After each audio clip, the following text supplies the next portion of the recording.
What's up, guys? This is Will from Table the Game, and today I'm really excited because we're going to talk about Puerto Rico 1897. Actually, I'm just kind of joking. We are going to talk about Puerto Rico 1897, but of course, Awakened Realms Special Edition. I'm excited about this. This game's kind of special for me. I have come to love Awakened Realms Special Editions. I'm gonna go over a little bit about the game, how you play the game, and then when we come back up, I'm gonna go over the things I like about the Special Edition and usually a couple things that I think they could work on and stuff like that. So let's go over, what is special about this game for me is when this game was in prototype and they were developing the game, I don't remember what happened, but I think on GameFound, I do a lot of stuff on GameFound. I back a lot of games, and Awakened Realms emailed me and said, "Hey, do you want to play test the solo version of this game? Because the original game did not have a solo version." And so actually, I went and got out the old game, and I forgot that I did this, but I kept the printouts that they gave me. Now here's what happened. When they emailed me and they said, "Hey, do you want to do this playtesting?" I said, "Sure, I'm very interested, but I do not own a copy of Puerto Rico 1897. I've never played the game before." So they still said, "Hey, here you go." They sent over the printout for it, and that's when I realized that I had to get the game. So I ended up buying Puerto Rico on Amazon. I think it was 30, 40, 50 bucks. Now, I'm really glad that I did because the game really hasn't changed as far as I know. I don't think they changed the gameplay at all. And so when the special edition came out, I already knew how to play. I could get it to the game or get it to the table really quickly. But anyway, let's get down to the table and let's just kind of go over how to play the game real quick. It's not a full rules teach, but just a little bit about the game. And then I'll come back up and I'll go over what I like and what I think they could work on. All right, guys, I've set up Puerto Rico 1897 Special Edition. Right here, this is a 3-player game setup. So let's go over real quick basic setup of the game and then some rules just to kind of give you an idea about what this game's about. And then we'll get back up to the table and go over what we like about the game. All right, so let's go over the main board right here. All right, so you have 8 quarry tiles that you're going to place in the quarry tile section. In a 3-player game, you're going to set up 4 estates randomly. All the estate tiles are in this bag here, and you're just going to randomly pick 4 estate tiles. You're going to put the work register building here. And so depending on the type of game, how many players, you're going to set out so many workers. So in a 3-player game, you're going to set up 3 workers right here. This is their section here. The trading house, you're going to set up here. Now that's going to, later on in the game, there's going to be some goods that are going to be traded into the trading house to gain money. Then you're going to place your boats. So depending on the how many players there are, will determine how many crates of goods can go in each boat. So you're going to place your 6 roll tiles right here. They are marked with a symbol. You can see here the planter has this symbol right here, which shows on this spot right here. So it is labeled for you.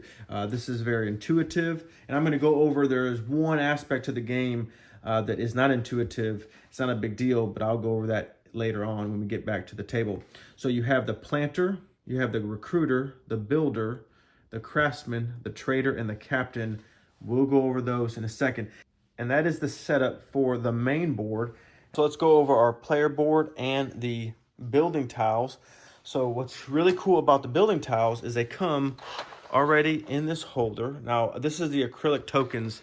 The standard game comes with the cardboard tokens, but they also have a very similar, the same exact compartment to hold everything. Now, here's what's really cool about this is on the original game, it has this board here, and you have to individually, grab all of these different buildings and place them in their location. That actually takes a little bit of time. In this version, it is already placed, there. You just bring it out of the box and you're ready to play. Very simple. All right, so let's go over the player board here. So number 1, you just pick a character. Each character, there's different characters on each side. You just choose which one you want, and there's a handful of them, and you just place it there. This is not an asymmetrical game, so that's just really for looks. On a 3-player game, you're going to get 2 silver coins, and so you would just place them here. There's 3 different compartments that you keep, some of your items. Victory points go here. Your money goes in the middle section here, and any goods that you're going to produce would go right there as you produce them. The board is broken up into 2 sections. You have your estate section here, and you have your buildings that you're going to build. So you start the game with an estate. So the first and third player is going to receive a fruit estate, you can see here, and the second player is going to receive a corn estate. And so they would get their estates and place it on their board. Let's go through the different roles. So in Puerto Rico, 1897, it is extremely simple. You, on your turn, you get to choose any available role. All right, so let's go over the different roles and how you play this game. Now, on your turn, you're going to choose an available action. Now, what's really cool about this is there are 2 different types of actions. You have a regular action, and then you have an advantage. And so if it is you that is choosing the role, you get to do both. You get to do the standard action plus the advantage. And then everybody else gets to do their regular action. And so what sets this game apart is that on every turn, everybody is always doing something, if you can. So let's just go over the different roles. So the first one is the planter role. So what you get to do here is you get to gain 1 estate. Now, the advantage is you get to gain 1 quarry instead. Now, this is the only one that I think you don't really get to do 2 things. You just get to do something cooler. All right. So in this section here is the estate tiles. So there's 4 random estates that are there, and there's 8 quarry. So once the quarry are taken, they're done. There's no more in the game. So if you choose this role, then you're going to get to do whatever you want. So you can either choose whatever estate you want, or you can pick a quarry. So let's just say I'm going to pick a quarry here. You're going to place this on your estate board. Now, you can maneuver these anytime that you want, and just beware that as soon as this is filled, it's filled. You're not adding any more to it. So you have to be careful that you pick exactly what you want and when you want them. So you chose on your turn to take the advantage, and so you took the quarry tile. Now everybody else is going to go around and they're going to choose at random whichever one they want from the estate pile, and then once everyone has chosen, then you're going to end up refilling at the end of the round. You're going to end up refilling the estate board with new random tiles. So that is the planter. All right, the next role is the recruiter. So the recruiter gains workers from the work register, and the advantage is you gain 1 worker from the supply. Since it was your turn, you're going to choose a worker from the supply, and we're going to go over in a second exactly what you're going to do with this worker. Then you're going to go to the work register, and you're going to choose another worker. Now there's 2 more. So that's going to go to the next person's going to get to choose a worker, and then the next person's going to get to choose a worker. Now at the end of that turn, you're going to refill the work register with new workers. Now what's really cool about it, no matter what, you're always going to have enough workers as there are people. Every time someone does the recruiter role, you're going to get a worker. But as the game moves on, sometimes you may have a lot of workers in the work register, and it's going to continue going around the table.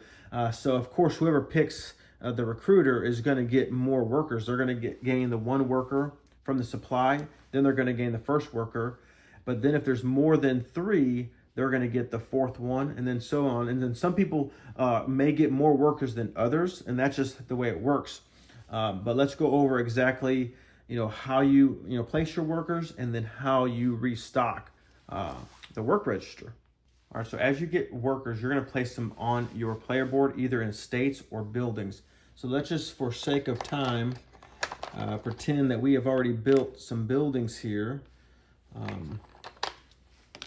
We have a small sugar mill, and we have a small fruit depot. We have a fruit estate and a quarry estate. All right, so I only have 2 workers here. Way to utilize these estates and buildings is you have to have them activated by workers.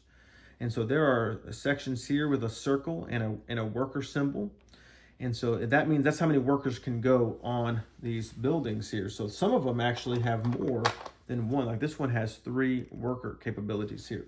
In this scenario here, I'm going to put a worker on the fruit estate, and I'm also going to put a worker on the fruit depot. And you're going to see these are kind of connected here, a fruit estate and a fruit depot. And you're going to see kind of why I did that here in a second. All right, so now we need to restock the work register. So how you do that is you count every open slot, every open worker slot that's in a building and for each player, and that number goes into the work register. Now, if there's less than the amount of players, you put at least the amount of players in there. So let's just say for sake of this scenario, there's 3 workers we need to place. So we would place those in the work register for the next time you do a recruitment roll. And that is the recruitment roll. So now let's say the third person chooses the building roll or the builder roll. So you build 1 building, and the advantage is you pay 1 coin less. So I was actually wrong. This is you just get to do the same thing, but you just have a special ability that no one else has. All right, the way this works is you take your money. So I have 2 coin here. Now, since it's my turn, I chose a roll. So I can buy any building worth 3. So each building, it shows you exactly how much it cost. It tells you a few different things. It tells you how many workers are placed in here. It tells you the connected role that helps in. So this is a craftsman role, which is producing goods, because this helps you to produce goods. It tells you how much it costs to buy the building, and then the victory points that it's worth at the end of the game. So this sugar mill cost 2 coin. I get 1 coin off, so I actually only have to pay 1. So I'd get to keep 1, and then I'd get the sugar mill. Now I already placed the sugar mill there. So that's that. And then everybody else, of course, can buy a building if they want, or they don't have to. They do have to pay full price unless there are buildings that give you discounts, throughout the game. That's what's really awesome about this game is as this game continues, as you start building more buildings and start activating the building with workers, you're going to get different things. In the school, the school is a more expensive building. It costs 8. It's worth 3 victory points. But when you activate it with a worker, every built building comes with 1 worker from the supply. So if you have this building activated, now for the rest of the game, every time you buy another building, it's going to come with a worker. And so that kind of makes you to where you don't have to do the recruitment anymore. All right, so that is the builder role. Now, like I said before, we are playing a 3-player game. So we just went through an entire round, and we have now chosen 3 of the roles, the different roles that were not chosen. And they're going to get 1 coin on them. And they're going to continue every time, every round. If they do not get chosen, they're going to continue to get a coin on them. You're going to end up placing all the rolls back onto the board. This is the governor token, which is the first player token. You're going to pass this to the player to your right. Then that person is going to get to choose from any one of these rolls. If they choose a roll that has a coin on them, they get to keep that coin. All right, so let's go over the 3 other rolls here. So the next one is the Craftsman, and this is produce goods, and the advantage is gain 1 crate of 1 produced good. So if I chose the Craftsman, I'm going to gain the coin. So that's now going to go into my player board, and then I'm going to produce goods. All right, so when you choose the Craftsman role and you produce goods, you go to your player board, and any estate that has a worker and a matching building that has a worker, you're going to produce that good. So in this case, it's a fruit estate and a fruit building. You're going to produce a good, 1 fruit good. Now, if you chose the role, your advantage is you get to choose a good of any type that you produced, and you get an extra one. So if I would have produced multiple goods, because there's sugar, there's tobacco, there's coffee, there's corn, I would have, if I produced all of them, I would get to choose which one I wanted, an extra one. So in this case, I just produced one fruit, so I'm going to choose another one. Now I'm going to take 2 of them, and I'm going to put them in my section here. Now, the only caveat or the only difference is a corn estate does not have a building. So if you have a corn estate with a worker on it, then in a Craftsman phase, you're going to be able to get that one corn and keep it on your board. So this is the Craftsman. All right, so the trader sells one good. The advantage is you gain 1 coin if you sell. So let's go over going to the trading house. All right, guys, now the trading house is really cool. It's a great mechanism, and you can make a lot of money when you choose this role or if you are able to trade. So the way trade works is you're gonna take a good that you have and you're gonna get to trade it at the trading house for money. So that there's different values for depending on which good you use. So a corn, you have no money at all. A fruit, you get 1 coin. Sugar, you get 2. Tobacco, you get 3. And coffee, you get 4. There are some rules here. So there's only 4 locations. And so if it's your turn, I'm gonna have this fruit. This fruit is worth 1 and it's my role. So I'm gonna choose to sell my fruit to the trading house. So I'm gonna get 1 coin. Now, an advantage says that I also, if I do sell, I get another coin. So I'm gonna get 2 coin and put it on my player board. Now, one of the goods is worth 0, a corn. So why would you trade a corn? So if you chose this action for whatever reason, maybe there was already a lot of coins on it, so you wanted it, and you had a corn, you would also get a coin as well, even though you didn't get an actual coin for trading. Also, is once there's a specific type of good on there, you cannot put the same type of good. So no one else can trade a fruit in the trading house. But once it's full and that round is over, you can then remove all the goods and it starts over again.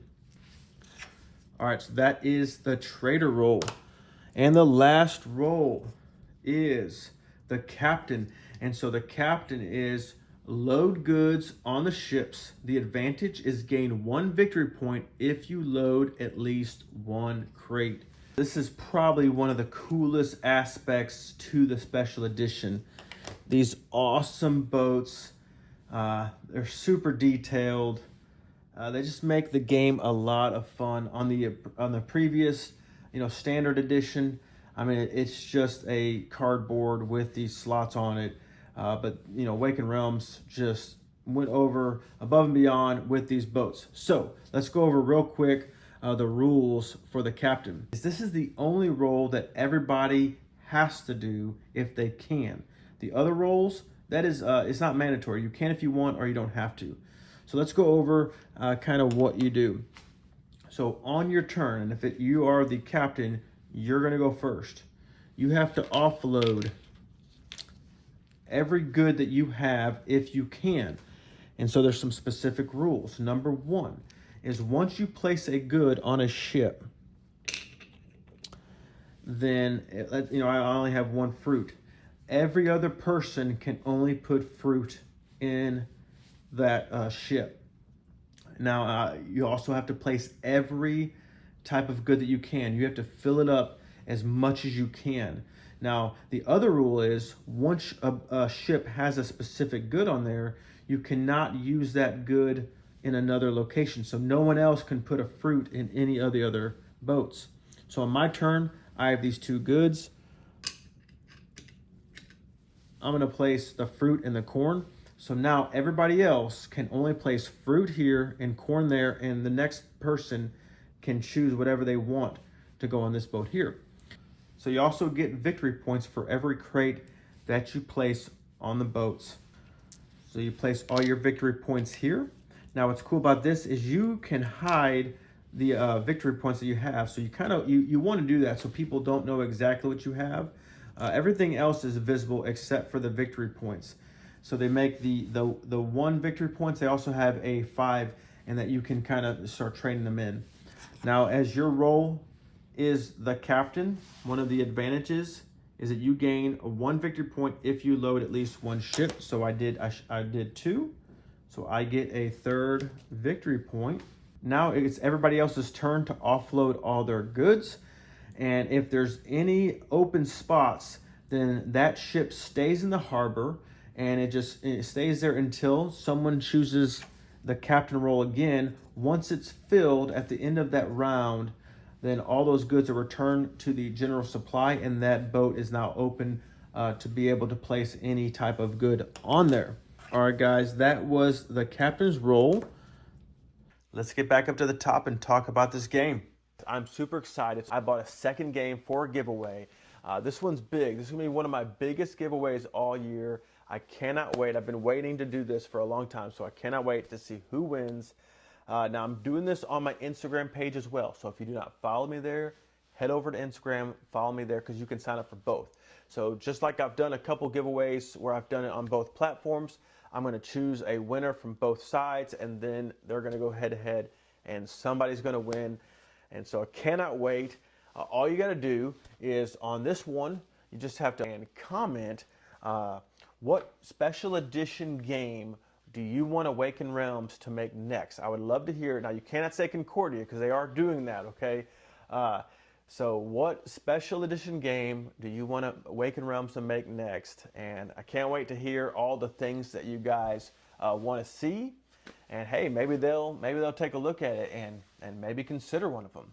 All right, guys, let's get back to Puerto Rico 1897. I mean, what do you think about the components in this game, just the look and feel of this game? And now I know I got the acrylic tokens, that is extra, but with that, let me just go over the acrylic tokens real quick. Is Castles of Burgundy came out their second print. Is I decided I was going to buy some upgrade stuff, so I got the terrain pack, which is like more of the 3D terrain that's going to go on the board, and I didn't get the acrylic tokens. And then when I got the terrain pack, I looked at it and it was something I felt like I wasn't really ever going to use or play with. It didn't make a lot of sense to me. And when I saw the acrylic tokens, a good friend on Instagram had the acrylic tokens, and I was like, I messed up big time. I didn't buy it. And so from that day forward, I was like, you know what? Every chance I get, especially for a game that I really like, I'm going to get the acrylic tokens, and I'm so super happy with them in this game. All right, so enough about that. Let's go over the things that I really like about Puerto Rico. So number one is this game is very simple, but it has a very simple rule set, but the gameplay is extremely deep. And that type of game is a game that I am extremely gravitating to. Those are the games that I'm getting to the table more often, and those are the games that I really want to play. So Puerto Rico is very simple to learn. It's really 4, 5, maybe 6 pages of rules outside of the buildings, outside of the different tiles that you can buy. Okay, that does create more of a rule book, but you can get started without learning those. You can learn those as you play. And so in Puerto Rico, you know, it's very simple. On your turn, you choose one action and you do it. And that's it. That is as simple as it gets. I mean, really, I don't know if there's a more simple game than that. But as you start to do different things, like right here, you end up playing a factory, and you end up putting a worker on that and activating the factory. You know, you get to now gain coins every time you produce different goods. And so just as very similar to Castles of Burgundy, as you start putting things into your tableau and start activating them with workers and fulfilling the different actions, then the game starts to become more complex. It becomes very deep, and there's a lot of things to think about. But to learn it is extremely simple, and that's the type of game that it's really become my favorite type of game. Okay, I don't need a 40-page rule book where it's extremely difficult to learn it and then also to play it too. For designers that can get a game made that's very simple, but then as you start playing it, it just opens up to you. I can't say enough. All right, and the second thing that I love about this game is that every turn, everybody gets to play. There is no downtime in this game. I just love it because on your turn, you get to go, and of course, you get to do bigger things. You get to do more things. But then everybody, if they want, they get to do something as well, or if they can. And then, of course, like the captain, when you do the captain, then everybody, of course, has to do that. If they can do that, they're forced to do that.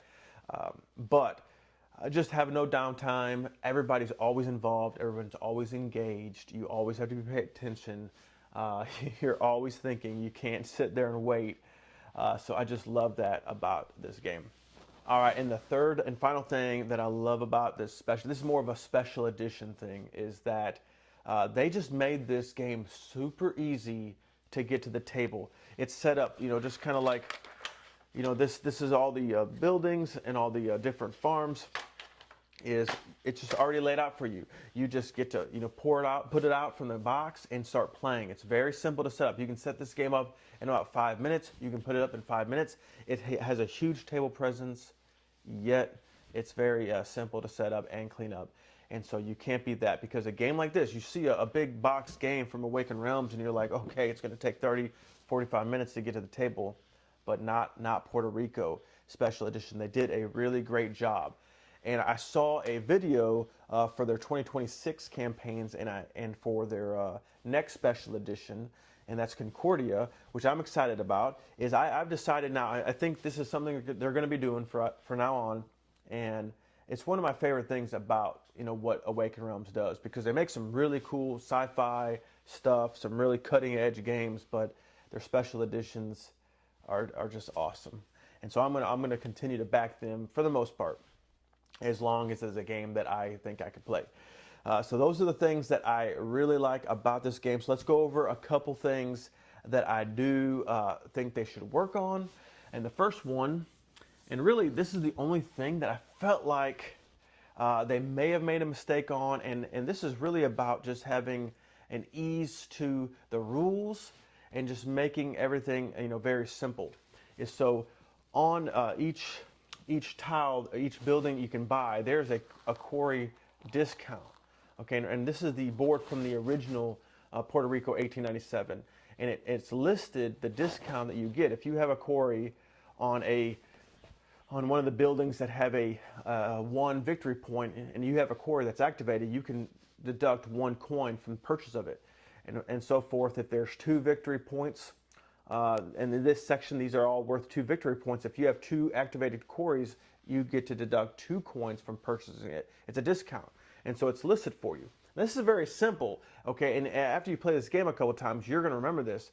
But in the special edition, they did not write that down. They did not have that listed, and I just feel like they should. It makes things more intuitive. Things that especially for a new player, if it's the first couple times playing, it's listed for you. You don't have to get into the rule book. So that is really the only big complaint that I have, and it's because I liked a game that you don't have to get into the rule book very often. That the game itself just is very intuitive, and all of it is, except for that, for the first couple times. Eventually, you're going to get to know that, and it's not going to be a big deal. It's really not a big deal at all. But the second thing this is really not a complaint about this game. This is more a complaint about me. Is these type of games. In the base game, there are 6 things you can do on your turn, and so each one of those 6 things takes time, and you're developing these things. You're developing your estates in the planter. You're recruiting different workers, and you're developing that. You're building buildings. Okay, you are trading into the trade house, and you're of course shipping goods and things like that. So in my world, whenever I play a game like this, or really any game, I want to do everything. I always have these grand master plans of what I'm going to do, how I'm going to accomplish it. And by the end of the game, I have never done it. Okay, I end almost every game like, man, my plan is I'm still trying to fulfill my plan, and I can't do it. The game's over. Even if I win, I have a sense of that I have not accomplished something. In this game, because there's so many things you can do, and like I said, the base game, there's 6 different things that you are building throughout the game. that I, of course, have not fulfilled the goals that I have to accomplish. So it leaves me a little bit unfulfilled. But that is not a problem really with Puerto Rico. That's really a problem with myself. All right, guys, that was Puerto Rico Special Edition 1897. I hope you guys really enjoyed this video. I had a lot of fun making it. I had a lot of fun playing this game. This is one of my favorite games of all time. And this special edition, I just really enjoy. Now, if you can't find this, go ahead and pick up. You can go to a local game store on Amazon, wherever, and pick this one up. Either way, I would recommend buying it, playing it, and it's just a lot of fun. If you guys like this video, please like, subscribe. That always means a lot to me. If you have any comments, if there's something that you like about this game, or if there's games similar to this that you know, let me know about it. I would love to hear from you guys. And other than that, I appreciate you guys. Have a wonderful day.